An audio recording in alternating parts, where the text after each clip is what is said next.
So welcome along to the first of our Bible seminars in this 5-part series, COVID-19, Could We Be Living in the End Times? It's pretty topical, isn't it? Where I'm sitting at home here, locked down as all of us are, and some homemade COVID-19 graphs on the wall behind me. We're all kind of struggling to come to grips with this new reality. And tonight I thought we might share some thoughts from the scriptures about our extraordinary situation. And what the Bible has to say about us living in these extraordinary times. Now, as Derek's kind of mentioned, I just want to give you a couple of things to think about. Just disclaimers as we begin. So the first one is, as Christadelphians, and myself included, we have no theological training. We don't go to theological school. We are just ardent Bible students. We love reading and studying the Bible, and that's the basis of what we want to share tonight. The second thing is we don't have a paid ministry, so we're not getting a retainer. We're not getting any funding. This is we're all purely volunteers. And lastly, we have no hidden agenda tonight, no ulterior motives, no political motives. We're not trying to convert you. We believe God can do that. We are not after your money. We don't have any kind of hidden agenda. We just want to share with you what we believe the scriptures have to say about the times in which we live, and the way in which perhaps tonight some thoughts about this remarkable virus that is sweeping the world. So our roadmap for tonight, where are we going to go together as we discuss this topic? Well, I want to just start with the current situation, COVID-19, where we are in the story, and some thoughts about what's been happening as our world's been turned upside down the last few weeks. Secondly, I want to just take a step back and look at the last 100 years in Bible prophecy and try and put what we see today in a broader context. So we're going to do that for a few minutes and just look at the amazing way in which the Bible has foretold so many things in the last 100 years that we can have absolute confidence that God knows what's happening and that he's in control. Then I'm going to just have some thoughts on the coronavirus. Now, the Bible doesn't say anything explicitly about COVID-19, that those words never occur in the scriptures, but the Bible does have to say some things about plagues and pestilence and some quite thought-provoking ideas, I think, from the scriptures that maybe we can share with you tonight as we ponder the significance of COVID-19 and the coronavirus. And lastly, we want to really just finish by saying how the scriptures can give us hope in what sometimes looks like a hopeless world. So, the current situation. Now, I looked up the numbers today and, well, the world is on its knees, isn't it, friends? There's 1.77 million people as of this afternoon who have been infected with the coronavirus. And of those, almost 109,000 have passed away in the last few weeks. And the world is grappling with this enormous situation, tragedy on every side, and spending trillions and trillions of dollars to try and keep the economies going, and we are just getting started. And one of the words that's come up a lot with this virus is this word, unprecedented. We live in unprecedented times. And really, the coronavirus is unprecedented, even for modern day viruses like SARS or Ebola or MERS or other ones that you may have heard of, about in the last few weeks. Just 2 or 3 weeks ago, the country of France cancelled its baccalaureate general exam to get into university. It's the first time that this exam in the nation of France has been cancelled in 212 years, since its inception in 1808 by Napoleon himself. This is unprecedented in the history of the world. Barring a couple of breaks for world wars, World War I and World War II, the Tokyo Olympics have just been postponed to next year, the first time they've ever been postponed for 124 years. The Boston Marathon, first time it's been cancelled in 124 years. The Oxford-Cambridge boat race, first time It's been cancelled apart from the world wars for 166 years. Something is happening, isn't it, friends? We are living in unprecedented times. And the world is kind of powerless. I mean, you think about it. One of the world's most famous and powerful men, Boris Johnson, he's put into hospital in ICU, and the doctors basically have to cross their fingers and hope for the best. I mean, no one is immune from this tiny little bug sweeping the world with devastation.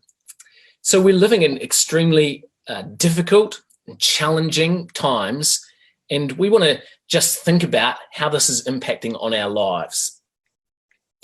You may have heard of the Doomsday Clock.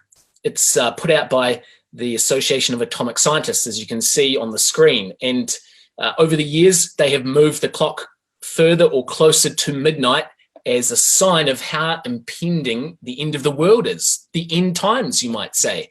Well, on January 23rd of this year, 2020, the atomic scientists moved the Doomsday Clock from 2 minutes to 12 to 100 seconds to 12. It's the closest it's been to midnight in the 74 years of the Doomsday Clock. And it was put there before we had really even come across the coronavirus. So the world is on edge, isn't it, friends? The world's view of the world is that we're standing right on the brink of something, well, maybe self-destruction. And if we kind of contemplate our world in 2020, think about what characterizes our world. These are some of the things that probably come to mind. Like huge changes in the climate. We've had Australian bushfires, massive droughts, huge hurricanes and tornadoes. Worst that they've ever been in dozens and dozens of years. And the scientists are telling us it's getting worse. We've got to do something about it. There is a lot of anxiety in the world about climate change, especially in the last 12 months. And that's one of the reasons why the Doomsday Clock has moved closer to midnight. We've got wars, perpetual thing, but getting worse. Civil unrest. I mean, the last 10 or 15 years, with the Arab Spring and other places in South America, civil unrest has been ongoing and increasing. What about the problem of poverty and hunger? There's not enough food to feed everyone in the world, and yet the rich keep getting richer, the poor keep getting poorer. There's corruption on an unprecedented scale. Financial crises as the world becomes more and more dependent on a paperless society. You can just imagine the debt that will be incumbent upon the next generation after the coronavirus. I mean, these things are causing anxiety in the world in which we live. Terrorism, uncertainty. The scriptures have this to say. Daniel chapter 12 and verses 1 and 4. At that time, there shall be a time of trouble such as never was since there was a nation, even to that same time. But thou, O Daniel, shut up the words, seal the book, even to the time of the end. And you might be forgiven, friends, for looking at the world in which we live and feeling some degree of fear, some degree of anxiety, some degree of uncertainty. Maybe even you're feeling lost, in despair at what might be coming upon the earth. And the coronavirus is really, if you like, heightening all those feelings. It's like we're being poked right in the eye by the coronavirus, and it's starting to feel like our very existence is threatened. All these other problems, and then the coronavirus on top, it's like, where are we going? What is happening? And everybody's starting to reflect that panic and fear in the way that they live, in the way they shop, in the way they deal with one another, domestic violence. People are on edge. Now, tonight, friends, we don't want to add to anybody's fear. We're not here to sensationalize the situation or to talk of doomsday ends of the world. We're not trying to make anyone think really that we stand on the edge of a global oblivion. In fact, far from that. We actually want to do quite the reverse, because whilst the world might be characterized by this picture, uncertainty lying ahead. And it's true that we live in very fragile times, as Daniel chapter 12 said, that there will be a time of trouble such as never was since there was a nation, even to that time. Now is not a time for fear. Now is not a time for anxiety, because Daniel chapter 12 goes on to say that at that time, at the time of the end, thy people shall be delivered, every one that shall be found written in the book. And so tonight we want to try and shift our focus, if we can, from anxiety, fear, uncertainty to hope and excitement, because truly we are living in the end times. But this is not a cause for despair. It's a cause actually for excitement, because we stand on the edge, friends, of something truly remarkable that's going to sweep across the earth in a far more remarkable way than the coronavirus. We stand on the edge of enormous change, not the end of the world, not some cataclysm where the world is destroyed, not the end of the world, but just the end of an age and the beginning of something absolutely amazing that we want to share with you tonight and in the series of seminars that we have over the next few weeks. This is the dawn of a new era. And as Bible students, we feel that what we've seen in the last few years really is the signs that Jesus Christ is about to return to the earth and cause some massive and amazingly good changes in the earth. So it's a time not for uncertainty, but a time for hope. Well, I want to now move into our second section tonight, which is the last 100 years in Bible prophecy. And before we do, look what it says here in Isaiah 46. These are words written maybe 2,500 years ago. I am God, and there is none else. I am God, and there is none like me, declaring the end from the beginning, and from ancient times the things that are not yet done, saying, my counsel shall stand, and I will do all my pleasure.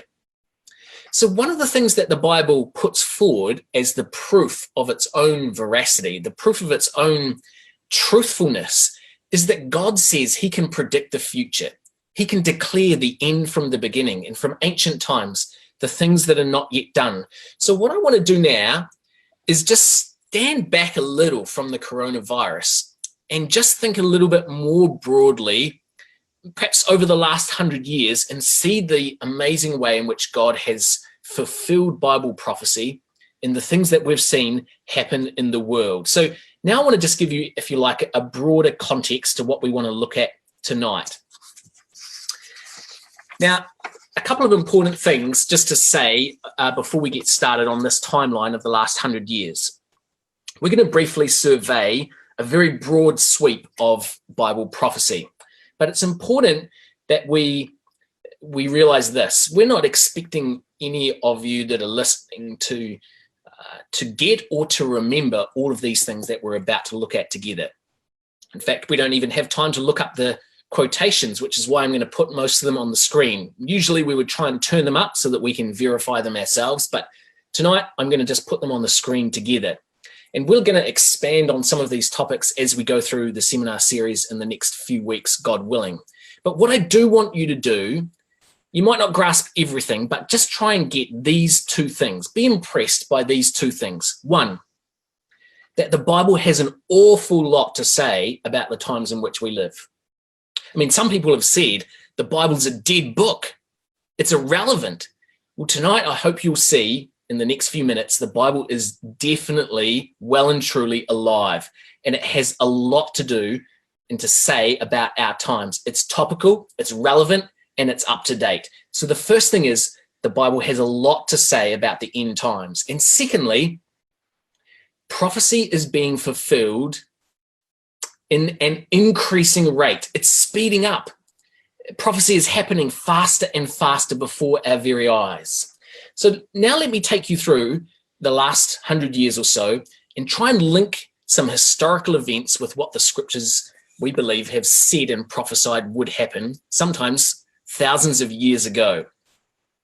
The first one I want to start with is 91 years ago, and this date here, 1929, which may be unknown to you, but really was a watershed moment in the last 100 years for the whole world. Did you know that in 1929, the Roman Catholic Church was absolutely broke, bankrupt? There were holes in the roof of St. Peter's, rats were eating the sacramental bread, they didn't have enough money to pay for cleaners.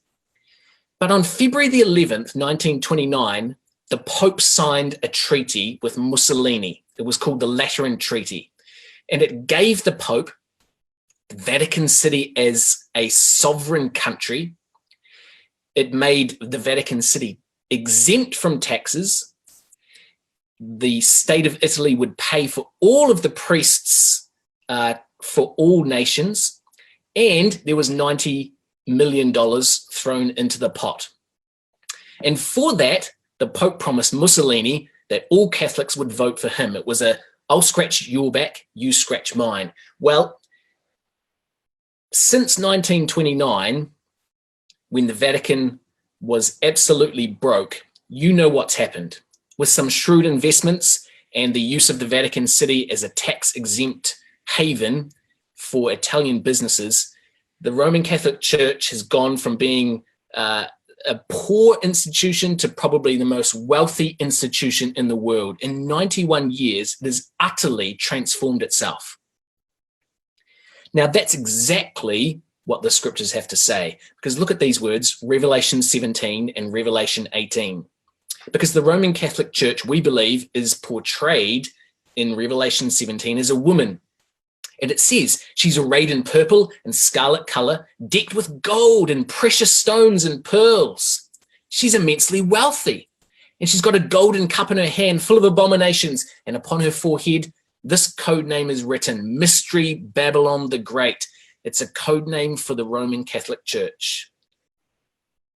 And in the next chapter, Revelation 18, this same system is portrayed not as a woman, but as a great city. But we know it's the same because look what it says.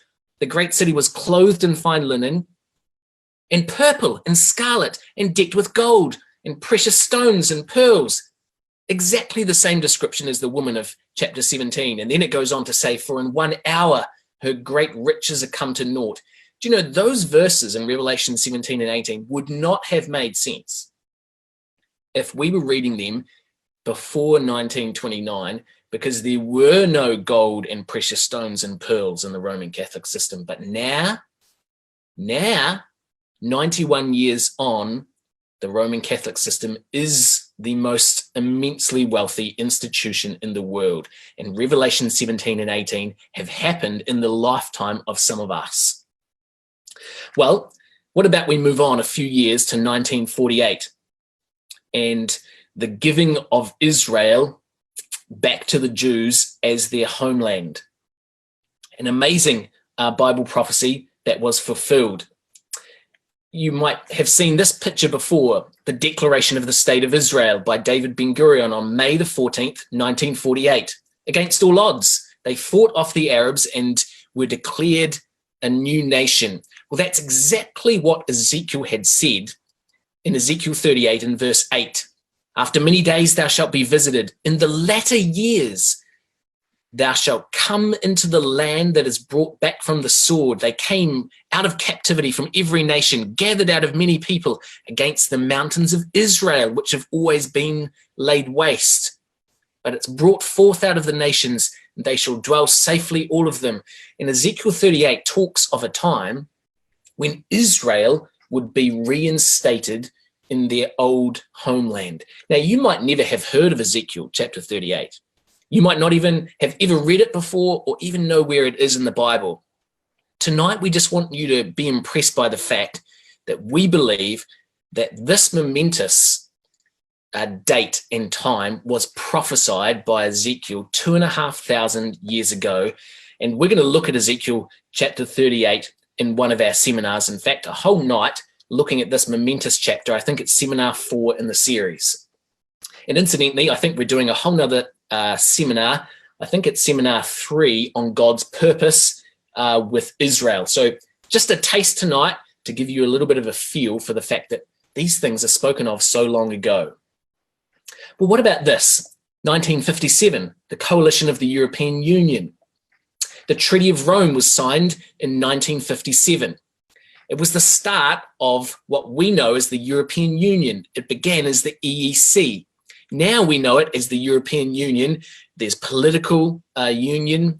There's union of currency. And now they're talking very strongly about military union. Would you know that the scriptures foretold this very thing? Look at these words in Revelation 17. The 10 horns which thou sawest are 10 kings, which have received no kingdom as yet, but receive power as kings 1 hour with the beast. These have one mind and shall give their power and strength unto the beast. It's describing a group of nations, 10 kings, who are going to volunteer to give up their sovereignty for one beast, for one political system. This is a description of the European Union right there in graphical form, using the analogy of a beast in Revelation 17. And what we saw happen in 1957 has flowed right through time, and we can see the development of that even today. Well, what about this amazing date, 1967? Jerusalem recaptured by the Jews, prophesied in Joel 3 and Luke 21. Behold, in those days and at that time, when I shall bring again the captivity of Judah and Jerusalem.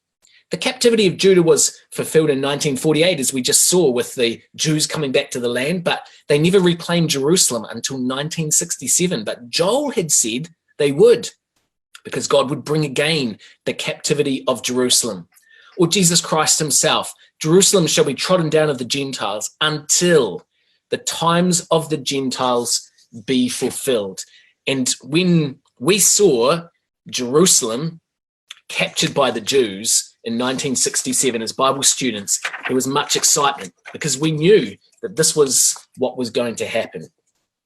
Well, what about this? In the 1960s and 70s, the flourishing of humanism as, I suppose, a new world religion, the moral decay and moral relativism that came from declaring God to be dead and declaring that there is no absolute right and wrong.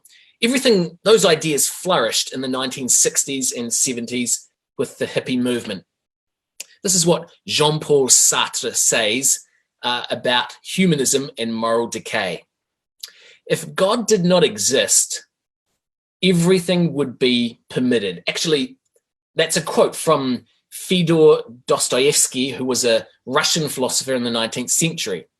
And he goes on to say that if that's true, if God doesn't exist, then, well, we can do whatever we like. Well, that's really existentialism. That's the starting point. Everything is indeed permitted if God does not exist.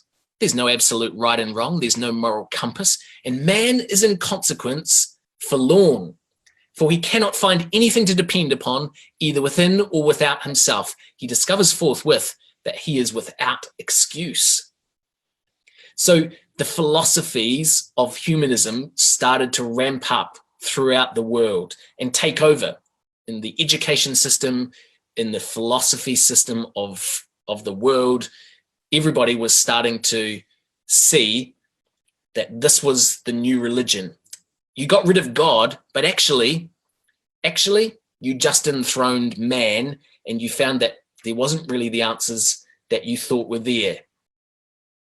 Well, this is what it says in 2 Timothy 3 about the last days. See how cogent an insight this is to our time.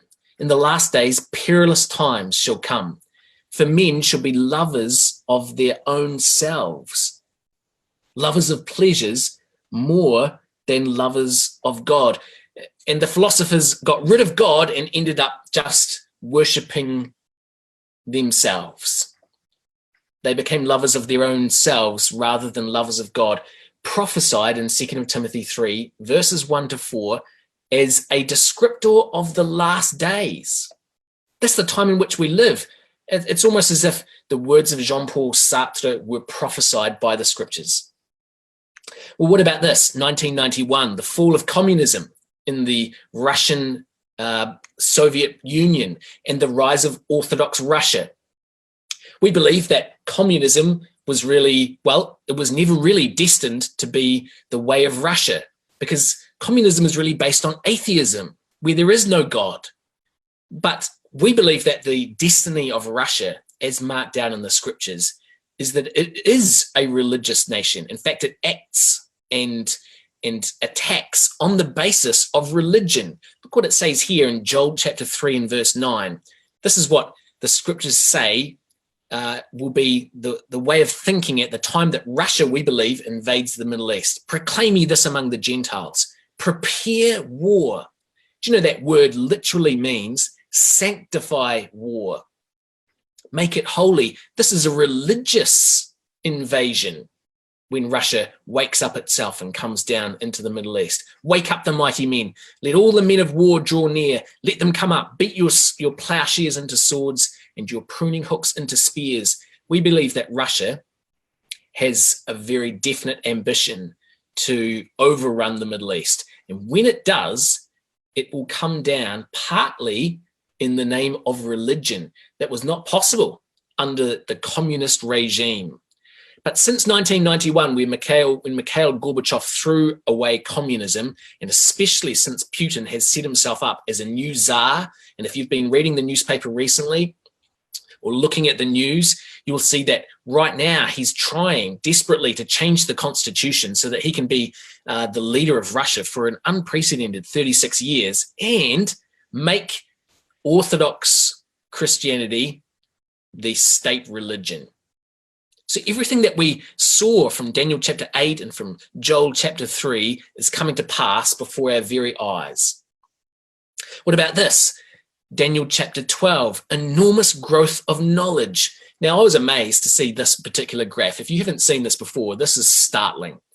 Look on the left-hand side. This is the increase in knowledge in our age, from the Industrial Revolution through the Information Age to what they're calling now the post-information age on the right-hand side. Now, right on your left, it was taking 400 years for knowledge to double. As we came forward into the 1900s, it was doubling every 50 years, then every 20, then every 10. In my lifetime, it's been doubling every 8 years. Since 2017, they're saying knowledge, the combined knowledge of the world is doubling every 13 months. And they were predicting probably then, because that's where the star is, I'm assuming, that by 2020, IBM was predicting the build out of the Internet of Things, which would lead to a doubling of knowledge every 12 hours. Now, that might not be true. It might not be true yet. But you can see the trend. It is very clear. Massive increase in knowledge. Doubling every 400 years to doubling every 12 hours? Do you know, Daniel has something to say about this. 2,500 years ago. But thou, O Daniel, shut up the words, seal the book, even to the time of the end. Many shall run to and fro, and knowledge shall be increased. It's as clear as day, isn't it? A prediction from the scriptures that this graph would be the reality of the time of the end. Well, what about this? In the 2000s, the ecumenical movement of the churches prophesied in Revelation 16. Here's a recent photograph of Pope Francis with all the leaders of all of the major world religions, and they've used their symbols to create this kind of anagram across the front. We can all coexist together. Jews, Arabs, Hindus, Catholics, Anglicans, it doesn't matter. We're here to all draw together. It's a beautiful message of oneness. But underlying what seems like a beautiful message of oneness is the fact that the Pope has clear ambitions that his particular religion and his church will be the preeminent one above all. This is what's written on the right-hand picture on the door of St. John Lateran's church, I believe. It's in Latin, but it says, the Sacred Lateran Church will be the mother church of this city and of all the world. Oh yes, friends, there might be an ecumenical movement for all religions to combine, to say we're all climbing different sides of the same mountain, but the Pope sees very clearly that the man at the top of that mountain is him. This is what Revelation chapter 16 has to say. I saw 3 unclean spirits like frogs. We believe that's the 3 spirits of liberty, equality, and fraternity from the French Revolution. Frog-like spirits from France. They came out of the mouth of the false prophet. That's the Pope. He's preaching humanism. He's preaching an ecumenical movement of drawing all together, of all being friends, of ignoring boundaries, of just being one. It says this in Revelation 17, upon her forehead was a name written, Mystery Babylon the Great, the mother of harlots and abominations of the earth. And the Pope wants the Roman Catholic Church, friends, to be the mother church. It's undisputed. He has a clear ambition. Oh, he's happy for everyone else to come in underneath him, but he will be the leader. Well, that ecumenical movement has been on a sharp increase since the days of Pope John Paul II, reaching out to third world countries, trying to drag everybody in to the Roman Catholic Church. And this present Pope is very successful at doing that, especially on social media. The ecumenical movement of the churches, well, it's right there in Revelation 16 and 17. What about this? The discovery of oil in Israel and Egypt, prophesied in Ezekiel 38 and Daniel 11. Look at this little chart. Egypt's giant gas find. There's huge oil, friends, under the sea, just off the coast in the territorial waters of Israel. That's the Leviathan giant gas field and the Zoar giant gas field for Egypt. Now, up until recently, probably the last 10 years, Israel and Egypt have really notably been the 2 Middle Eastern countries that don't have oil. In fact, you may have heard of the story. Golda Meir, who was the 4th prime minister, if I remember correctly, of Israel from 1969 to 1974, jokingly said about Moses that he led the nation of Israel through the desert for 40 years to bring them to the only country in the Middle East that doesn't have oil. And she was saying that tongue-in-cheek, but with some degree of I suppose, jealousy of the other Arab nations who were flush with money from oil.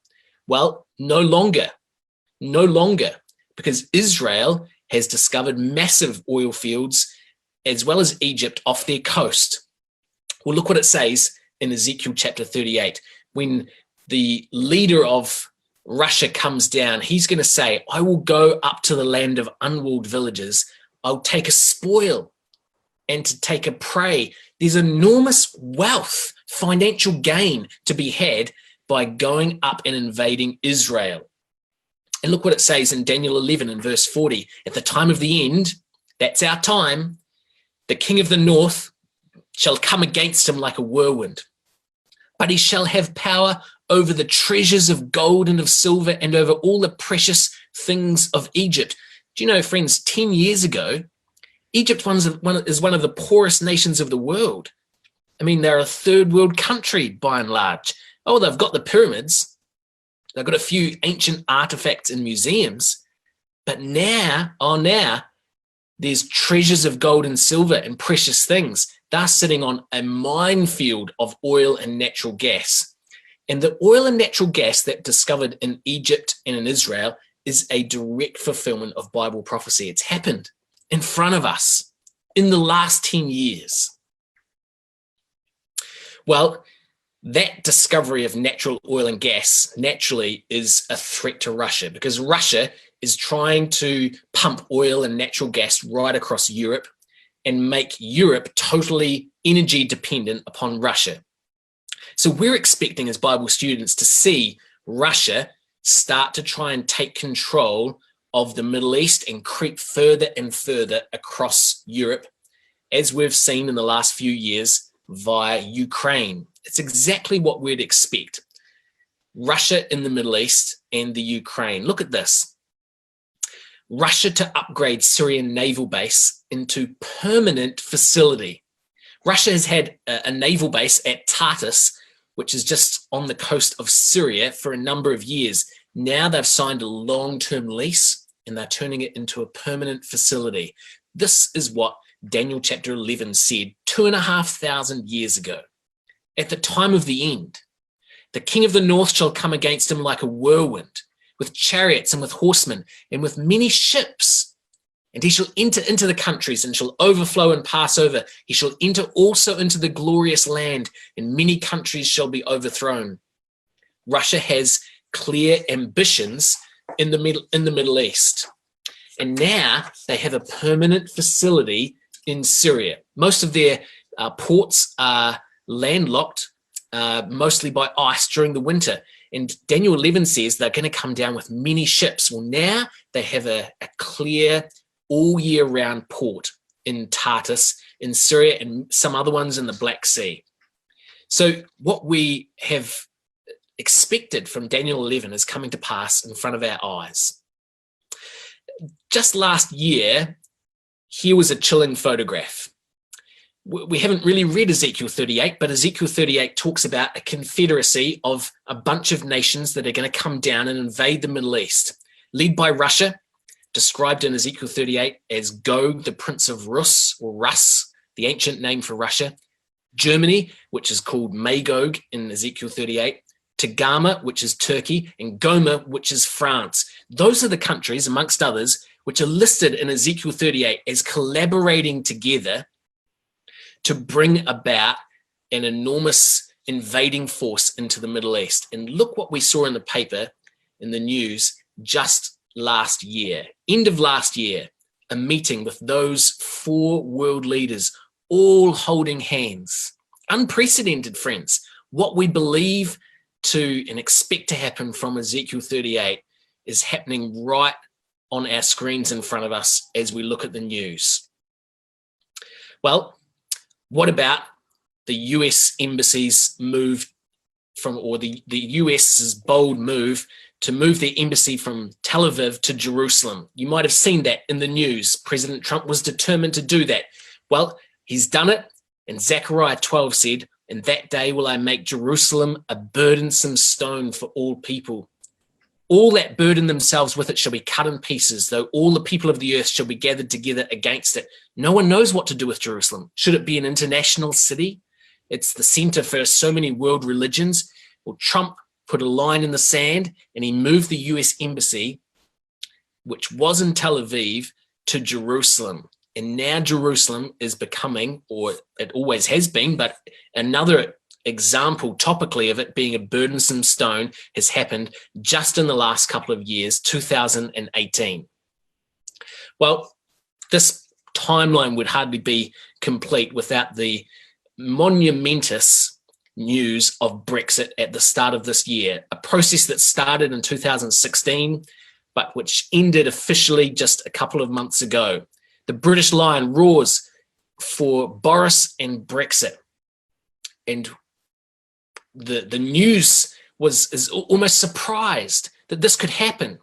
We knew from the scriptures that that was exactly what was going to happen, because from Ezekiel 38, Tarshish, which is a code name for Britain, would be on the opposite side of the European Union in that great conflict which we talked about from Ezekiel 38. Look what it says in verse 13. Sheba and Dedan and all the merchants of Tarshish, that's the trading power of Britain, with all the young lions, that's the lions of the Commonwealth of Britain.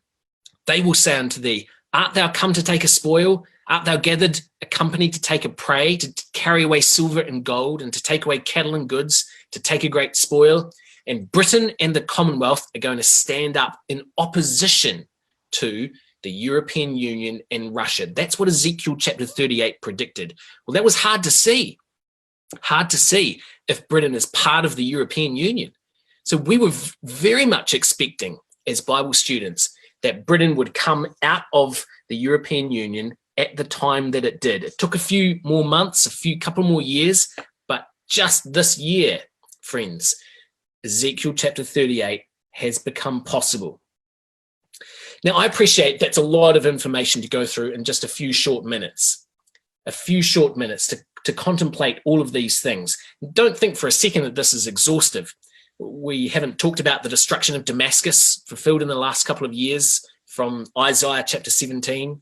We haven't talked about rising anti-Semitism. We haven't talked about NATO floundering and becoming weaker and weaker. We haven't talked about the rise in the ties between the Commonwealth nations and their cooperation. But what we can see, I believe, is a trend that in the last days, the fulfillment of prophecy is ramping up. It's getting faster and faster. More and more things are coming to pass. And the coronavirus is almost like something on top of everything that we've previously seen. Look what it says in 2 Thessalonians 5, verses 2-3. For ye yourselves know perfectly that the day of the Lord so cometh as a thief in the night. For when they shall say, peace and safety, then sudden destruction cometh upon them, as travail upon a woman with child. And the word travail means birth pangs. We all know what happens when a woman is pregnant and expecting a child. They start coming on, the contractions, and they grow in frequency and in force until the baby is born into the world. It is inevitable. And what this verse is saying is that the end times, the times just before the day of the Lord coming, there's going to be travail, birth pangs in the earth to bring forth into the earth the birth of a new era. So we should have a degree of excitement, friends, that we stand on the cusp of something great, something amazing, something incredible about to happen in the earth. But also, this gives us a degree of urgency, because all of the references that we've looked at tonight, very briefly, I admit, and perhaps insubstantially to your satisfaction, I admit, but all of the verses that we've looked at, these end time prophecies, all have the next major event being the revelation of God in the earth. Ezekiel 38, you will know that I am the Lord. Daniel chapter 12, the great prince which standeth for the children of thy people shall stand up and deliver his people. Joel chapter 3, you shall know that I am the Lord your God, dwelling in Zion, my holy mountain. Zechariah 14, the Lord shall be king over all the earth. Revelation 17, the Lamb shall overcome them, for he is Lord of lords and King of kings. We've seen prophecy vindicated time and time again, friends.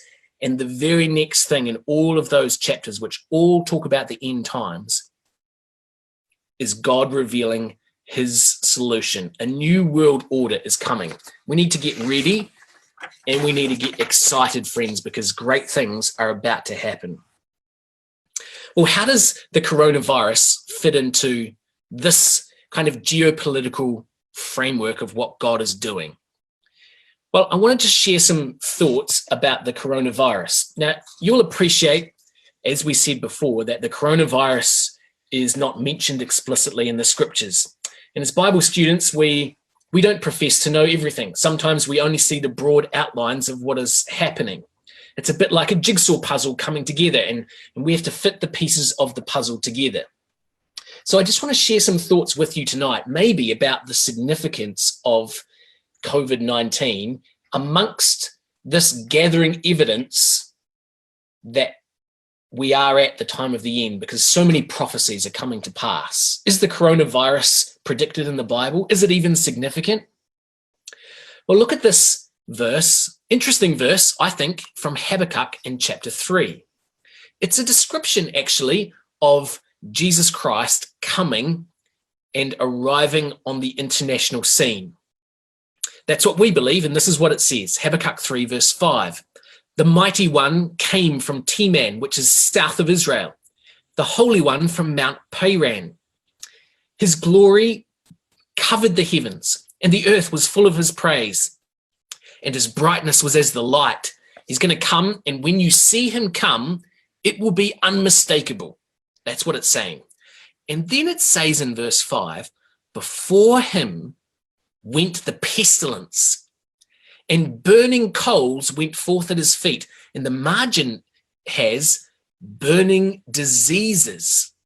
So we've got the picture of Jesus Christ coming, and ahead of him goes pestilence. Behind him, following up, comes burning diseases. Maybe, certainly it seems from Habakkuk chapter 3, and maybe we're just trying to fit the pieces of the jigsaw puzzle together, that pestilence will be associated with the return of Jesus Christ. It's pretty exciting to think that that might be the case, and maybe the coronavirus is just a little piece in the puzzle. The world's on its knees. God's certainly doing something. We don't know quite what he's doing, but he's definitely doing something. What we do know is that plagues or pestilence are in God's arsenal. I mean, he controls nature and the weather, earthquakes and lightning and hail, and pestilence is one of those things. Now, here's a couple of end-time prophecies, which I'm going to read for you, but just see how the plague is associated with the end time. It's what God will use to bring about his purpose. And this shall be the plague, Zechariah 14, wherewith the Lord will smite all the people that have fought against Jerusalem. And then there comes a horrible description of what it will be like, this plague. Their flesh shall consume away while they stand upon their feet. Their eyes shall consume away in their holes, and their tongue shall consume away in their mouth. Terrible to think that a virus or a plague or a pestilence could be that fast and that devastating. Or what about this in Ezekiel 38? I will call for a sword against him throughout all my mountains, saith the Lord God. And I will plead against him with pestilence and with blood. I will rain upon him and upon his bands and upon the many people that are with him, in overflowing rain and great hailstones, fire and brimstone. Plagues or pestilence is part of what God is going to bring about as part of the judgments on the end time. But don't be in despair, because in those very verses, he goes on to say, at that time, the Lord shall be king over all the earth. Or Ezekiel 38 says, I will be known in the eyes of many nations. So the plague and the pestilence used by God are really the sign that he is about to bring about a worldwide solution. Everybody will know that he is God, and God is preparing the world for great and mighty things. What we do know is that plagues seem to be for repentance. It's to encourage people to repent. Look at these words from Revelation 9, talking about the western side of Catholic Europe. And the rest of the men which were not killed by those plagues, yet repented not of the works of their hands, that they should not worship devils and idols of gold and silver and brass and stone and of wood, which neither can see nor hear nor walk. Neither repented they of their murders, nor of their sorceries, of their fornication, nor of their thefts. It's describing a people who are idolatrous and completely immoral. And plagues came upon them that they might repent, and they repented not. Or what about this in Revelation 16, describing the Holy Roman Empire in the early 1800s? And men were scorched with great heat and blasphemed the name of God, which hath power over these plagues, and they repented not to give him glory. And the fifth angel poured out his vial upon the seat of the beast, and his kingdom was full of darkness, and they gnawed their tongues for pain and blasphemed the God of heaven because of their pains and sores, but they repented not of their deeds. Plagues, pestilence is sent by God sometimes as a judgment and a means by which we can examine our lives. It's a call for repentance. It's a call for us to reflect on where we are. And repentance really means change. It implies urgency. God's wanting us to pay attention. Plague is designed to make us sit up and think, what is happening in this world? What is life about? What is important? Well, that brings us to this idea that maybe the coronavirus has a parable attached to it. Now, I don't know if you've seen this little dinky chart put out just 2 or 3 weeks ago in New Zealand, describing the symptoms of COVID-19, flu, and cold. And you can see that the one distinguishing thing that differentiates the coronavirus from the flu and the cold is this: breathlessness. Now, here's an example, like a diagrammatical kind of scan of somebody's lungs. And you can see that what happens is that actually it becomes very difficult to breathe as the virus clogs up the lungs. And maybe, just maybe, there is a little parable in this for our lives. What's happening literally might have some spiritual significance, I think. This is what Dr. Raphael Vicidi, who is an infectious disease specialist at Johns Hopkins Medicine, had to say about the coronavirus and how it works. The alveoli are where oxygen and carbon dioxide are exchanged. When pneumonia occurs, which is usually how people die after being exposed to COVID-19, the thin layer of alveolar cells is damaged by the virus. That results in the linings becoming thicker than normal, he said. As they thicken more and more, they essentially choke off the little air pocket, which is what you need to get the oxygen to your blood. Now, I couldn't help think, and probably you might as well, of this parable of Jesus Christ. These are they which are sown, the parable of the sower. Those are sown among thorns. They hear the word, but the cares of this world and the deceitfulness of riches and the lusts of other things entering in choke the word, and it becometh unfruitful. It's almost like what's happening with the coronavirus literally is a spiritual description of what can happen to our lives. We can be choked by the cares of this life, the deceitfulness of wealth, and other things entering in. And what God seems to be doing is stopping the world, putting the world on hold, making us think. There's no live sport, there's no live concerts, there's no new movies. God is taking away the distractions from our lives, and he's making us think, are we bringing forth fruit, or are our lives actually choked by the cares of this life and the deceitfulness of riches? Maybe there's a spiritual lesson in what is actually happening with the coronavirus. Which brings us to this very interesting quotation from the prayer of Solomon. As he was dedicating the temple, he stood up in front of all the people and he said this: if there be in the land famine, if there be pestilence, blasting, mildew, locust, or if there be caterpillar, or if their enemy besiege them in the land of their cities, whatsoever plague, whatsoever sickness there be, what prayer and supplication soever be made by any man or by all thy people Israel. And then he says, which shall know every man the plague of his own heart, and shall spread forth his hands towards this house, then hear thou in heaven thy dwelling place and forgive. Solomon says there might be pestilence, plagues raging outside, but the real challenge is a pestilential disease inside, the plague of our heart, human nature. And do you know, friends, all of us are infected with this plague of our own heart. It's an amazing thought, isn't it? The plague of our own heart. And yet God has a solution for this as well, for this virus of our heart as well. This is the parable of what God did in bringing the nation of Israel out of Egypt. You might have heard of the story of the Exodus. The nation of Israel were in slavery in Egypt, and God brought them out and into the land of Israel about 3,000 years ago. And he did it by getting them to paint the blood of a sacrificed lamb around their doorposts of their houses. And when an angel of death passed over, he passed over the Israelites, and they were not subject to the plague of death. They were brought out through the Red Sea and into the promised land. It's a parable, we believe, of our own lives. And there's some striking similarities to today.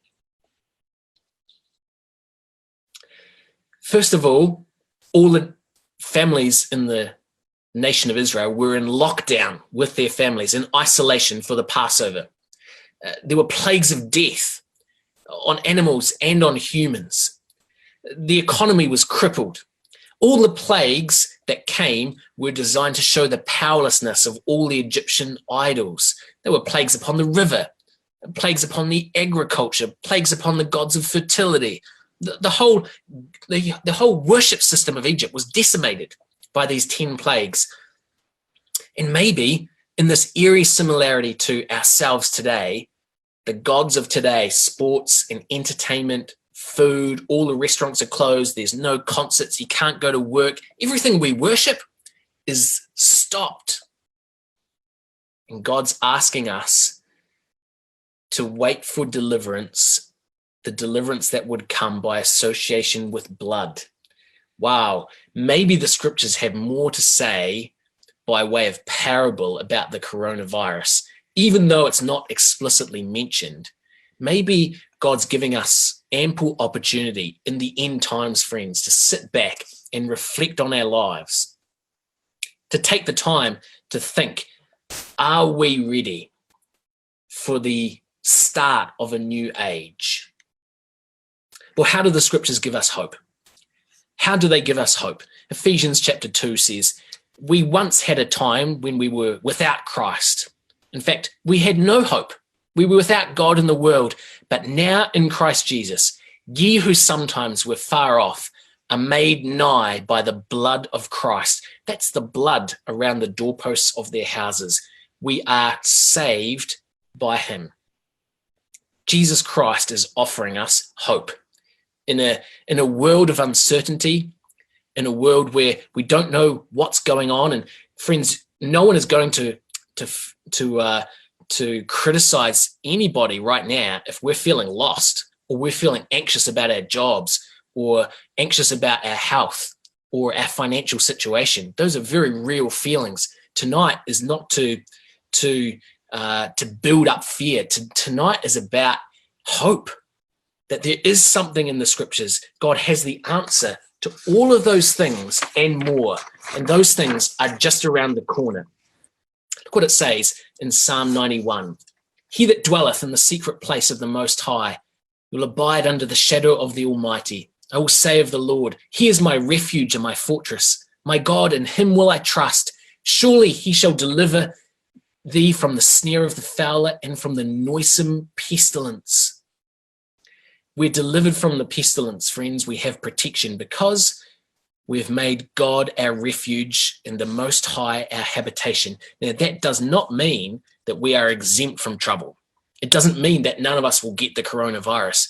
It just means that we don't have to fear. We don't have to dwell in a place of uncertainty and despair. We can make God our refuge. We can abide in the shadow of the Almighty because God has promised a solution to these things. In the days of Jesus Christ, he was able to cure anything. And look what it says in Matthew chapter 8. Fever is a characteristic of the coronavirus. And it says this in Matthew 8. When Jesus was coming to Peter's house, he saw his mother-in-law laid sick of a fever. And he touched her hand, and the fever left her. And she arose and ministered unto them. When the even was come, they brought unto him many that were possessed with devils, demons, people who were sick. And he cast out the spirits with his word and healed all that were sick, that it might be fulfilled which was spoken by Isaiah the prophet, saying, himself took our infirmities and bare our sicknesses. 2,000 years ago, friends, a Galilean carpenter walked amongst the streets of Judea, and with a single touch, he healed people who had been born blind or lame, people who were dying, people who were dead were raised from the dead. Wow, we could do with a Galilean carpenter walking around the ICU wards of the world right now, couldn't we? Every time, he wouldn't need gloves and a mask because every patient he just touched would instantly be healed. The world desperately needs this man. And the good and great news, friends, is he's coming. He's coming back to the earth, because all of those signs, those birth pangs that we saw on our timeline tonight, all of those things, complicated things from the scriptures being fulfilled in international politics, are all signs that Jesus Christ is coming. So when we talk about the end times and we ask ourselves this question, are we living in the end times? If your view of the end times is like this, that it's a cataclysm, an absolute disaster, like an apocalypse, it's worldwide oblivion, well, that's not the end times of the scriptures. In fact, it doesn't say much of God's power. If God does actually exist and he made the world, that he would let it end up like this: complete annihilation, complete failure of everything that he set out to do. If this is the end times, then all of us are destined for despair. But the end times of the scriptures are far, far different from this cataclysm. We believe that the scriptures portray the end times as a time when our Lord Jesus Christ will come and renew the earth, a time when there'll be true justice. Man, do we need that. A time when there'll be peace, a time when the problem of world poverty will be solved. Jesus Christ is going to come and usher in an exciting new era on the stage of the world. He's going to solve pollution. He's going to solve global warming. He's going to clear up, restore the environment. He's even going to clear up the plague of our hearts forever. That's the exciting thing about the end times in which we live. Jesus Christ is coming. So rather, friends, than looking at a troubled world and being overcome by anxiety, by fear of the unknown, maybe uncertainty, which is totally understandable in today's climate, let's look at this same troubled and broken world, but with a different perspective. Let's see in its fragile brokenness the herald of a new world age, a new world order about to come. It's a new world order, friends, that we desperately need, and it's coming. Could we be living in the end times? Absolutely yes. The scriptures have been fulfilled in our very lifetime. We couldn't be more excited, to share these things with you. We're on the cusp of great things. Let's, in the words of Jesus Christ himself, lift up our heads and know that our redemption draws nigh.